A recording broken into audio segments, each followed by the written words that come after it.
शिव का क्रोध। महर्षि भृगु ब्रह्मा जी के मानस पुत्र थे। उनकी पत्नी का नाम ख्याति था जो दक्ष की पुत्री थी।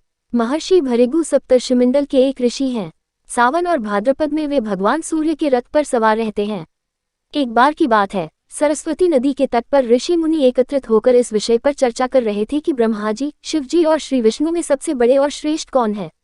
इसका कोई निष्कर्ष न निकलता देख उन्होंने त्रिदेवों की परीक्षा लेने का निश्चय किया और ब्रह्मा जी के मानस पुत्र महर्षि भृगु को इस कार्य के लिए नियुक्त किया। महर्षि भृगु सर्वप्रथम ब्रह्मा जी के पास गए। उन्होंने न तो प्रणाम किया और न ही उनकी स्तुति की। यह देख ब्रह्मा जी क्रोधित हो गए। क्रोध की अधिकता से उनका मुख लाल हो गया, आंखों में अंगारे दहकने लगे। लेकिन फिर यह सोचकर कि ये उनके पुत्र हैं, उन्होंने हृदय में उठे क्रोध के आवेग को विवेक बुद्धि में दबा लिया।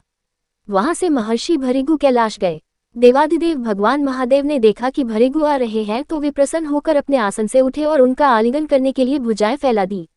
किंतु उनकी परीक्षा लेने के लिए भृगु मुनि उनका आलिंगन अस्वीकार करते हुए बोले, महादेव, आप सदा वेदों और धर्म की मर्यादा का उल्लंघन करते हैं।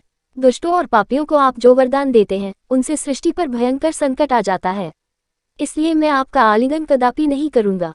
उनकी बात सुनकर भगवान शिव क्रोध से तिलमिला उठे। उन्होंने जैसे ही त्रिशूल उठाकर उन्हें मारना चाहा, वैसे ही भगवती सती ने बहुत अनुनय विनय कर किसी प्रकार से उनका क्रोध शांत किया। इसके बाद भृगु मुनि वैकुंठ लोक गए। उस समय भगवान श्री विष्णु देवी लक्ष्मी की गोद में सिर रखकर लेटे थे। भृगु ने जाते ही उनके वक्ष पर एक तेज लात मारी। भक्तवत्सल भगवान विष्णु शीघ्र ही अपने आसन से उठ खड़े हुए और उन्हें प्रणाम करके उनके चरण सहलाते हुए बोले, भगवन, आपके पैर पर चोट तो नहीं लगी? कृपया इस आसन पर विश्राम कीजिए। भगवन, मुझे आपके शुभ आगमन का ज्ञान न था, इसलिए मैं आपका स्वागत नहीं कर सका। आपके चरणों का स्पर्श तीर्थों को पवित्र करने वाला है। आपके चरणों के स्पर्श से आज मैं धन्य हो गया।